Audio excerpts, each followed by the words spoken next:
Last episode, our group went into the kitchen to say their compliments to the chef themselves, and let me tell you, they cooked. Episode started off with a fight with Cyclops, whose name is Gods, and that man is huge. Yokan was standing right next to him, taking all the hits. Kai was keeping his distance and shooting from afar with his harpoon gun. Damien was dashing back and forth using his thunder gauntlets to keep Gods' attention on Cyborg. Taiga was knocked out by the beast, but Heather brought him back up. Heather, though, was not doing much outside of casual support stuff in terms of damage dealt. She was but Bradley, dealing huge, just humongous amounts of damage with his Fishman karate, attacking from stealth, helps Yokan, who was pierced by Gods earlier, deal the final blow and end the fight with Cyclops. But hold on, feeling that something isn't right, Betsy, Centaur cowgirl German bar waitress lady, joins the fight with her revolver. Yokan warns that woman, but Betsy does not listen and fires a shot at our beloved cat girl, which she catches with her bare hands and sends back at Centaur, but unfortunately it misses. Anyways, crew concentrates all attention on Betsy, and Bradley deals the final blow using his ranged Fishman karate, chopping Centaur's head off clean and revealing that it was not a human who ate a centaur fruit, but a horse. Fight ends and group decides to cook the horse to feed waiting customers. Yokan does that and Kai just makes a salad for one random dude. Damien talks to that man and asks him where Tavro might be. Salad Man says that there is a town nearby, and from there, group can reach Tavro. Group leaves Anchorarms alone with Kai's grandpa and two dying prisoners. Marines reach town's entrance with two guards ready to tell them riddle about two doors, with one leading to the town area itself and the other leading to the pit with a monster on the bottom. Barely not playing their games, just takes one of the guards and throws into one of the doors, which ends up being the pit one. And they bribe the other one, whose name is Hoover, with the counterfeit money, and he joins the party, and Kai gives him his ghost gun from Halloween special. Group sees a Minotaur head looking building in the distance. Damien decides to scout the area using Choppa before going any further and detects Grail the Griffin flying around. They decide to find more medkits and go to the abandoned hospital. There, hearing crying girl and trying to help, they find a ghost screeching at them, and episode 22 ends right there. Roll episode 23. But before we go any further, please hit the like button and subscribe to the channel. According to this statistic below, 84% of you who are watching it right now are not subscribed, so please subscribe right now. Also, hit the bell so you would get notified whenever the new video will come out.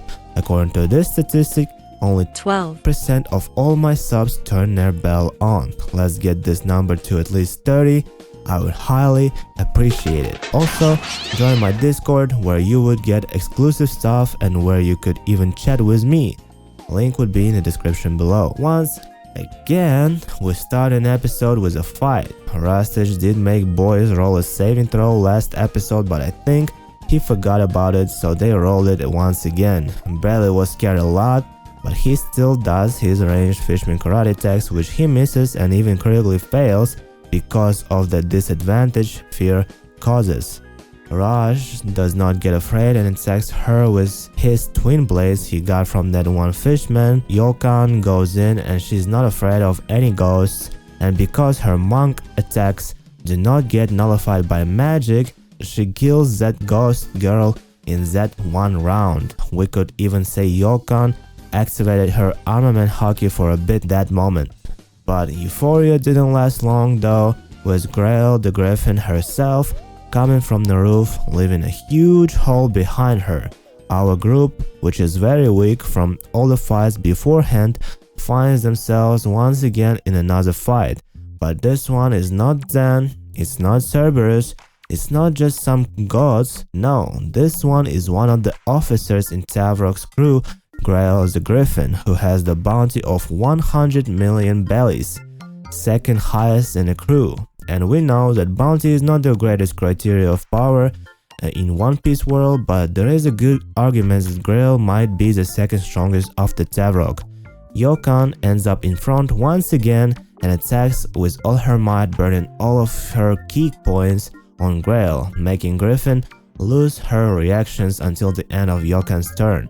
Raj goes in too and does his 2 slashing attacks, but now it's Grail's turn and she, using her beak, stabs Yokan, doing a lot of damage. By the way, Grail is in her hybrid form, so she looks like a harpy. After Yokan, Grail grabs Raj, but using his Al-Mirage powers, he teleports away. Damien throws a web grenade that closes up a hole in the ceiling and tries to trap Grail in that, but it does not work. Also, Grail is tall as heck. She's like 7+ feet tall. Kai plays it safe and just shoots his harpoon gun. He does give Bell a ghost gun, taking it from Hoover because he's too scared. Heather is also scared as fuck, as it gives her PTSD, as Grail used to grab Heather and drop her off from a really high point and only save her before the ground. Then, Bradley from the blind spot coming from behind attacks Grail with his knee, dealing 40+ damage. That attack Bradley named Sneaky Knee. Grail gets pissed at Bradley, but then Damien hits her with his Thunder Gauntlet, focusing her attention on Damien. Bell also fires off the ghost gun and deals like 11 damage and then throws an ethanol bottle, which does not land on Grail but somewhere nearby. Grail gets angrier and angrier with every hit and stabs Yokan with her beak, which knocks Yokan out. Grail also grabs Taiga and throws him across the room. Taiga lands on some table and breaks it, and some tubes with some liquid land on our boy. Rastage does not say much about Taiga, but that liquid went into him, and that might be bad. I guess we will see. Anyways, Bradley hits Grail in a knee and picks up Yokan. At this point, they only have 1 medkit left. Grail is very weak and she is so pissed at Bradley that she goes full speed at him, but critically fails, and with Bradley dodging out of the way, basically flies headfirst into the concrete and dies. End of the fight. Our group then goes to check whole hospital, and in total they find 4 medkits. Apparently there are some other ghost kids in the hospital, but they just ignore them. Now they have 5 in total. Then they make a decision to long rest in one of the rooms. Kai, using his fisherman tools, made a basic alarm system to notify them if somebody will appear. Damien hit the door as a wall and made Chopper play ghost kid noises. They are also in a room with a window in case of emergency escape. Rastage warned them that 8 hours is a long time and gave them the following chances. Rastage will roll D100, and from 1 to 10, nothing happens and they get the full rest. From 11 to 30, one guy shows up. From 31 to 50, a group of people shows up. From 51 to 70, a group of people shows up and they are prepared. From 71 to 90, everyone shows up. And from 91 to 100, Tavro shows up with everyone. They rolled pretty low and they got one guy that shows up. Rule says that only 1 hour of sleep can be interrupted, so if they win this fight, they will get their full long rest benefits. Rastage also rolled who can it be, and based on his reaction, it's not someone strong. Kai notices someone, Damien checks, and that's just one guy. The time he starts feeling that it's not a wall but a hidden door, Damien straight up punches through it. Episode 23 ends right there, but we have an end story.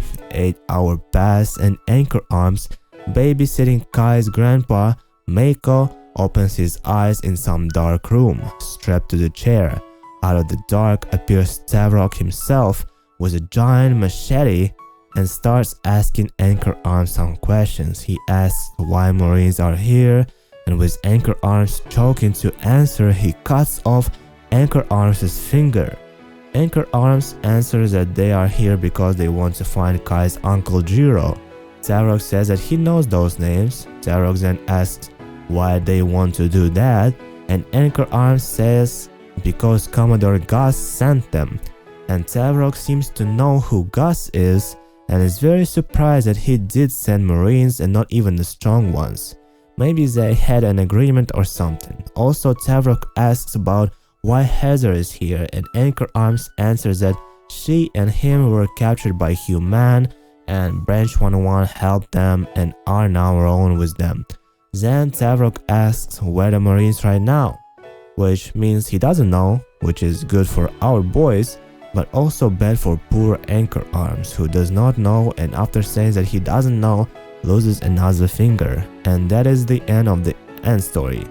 Will Anchorarms die because of the decision of our boys to long rest in the enemy territory?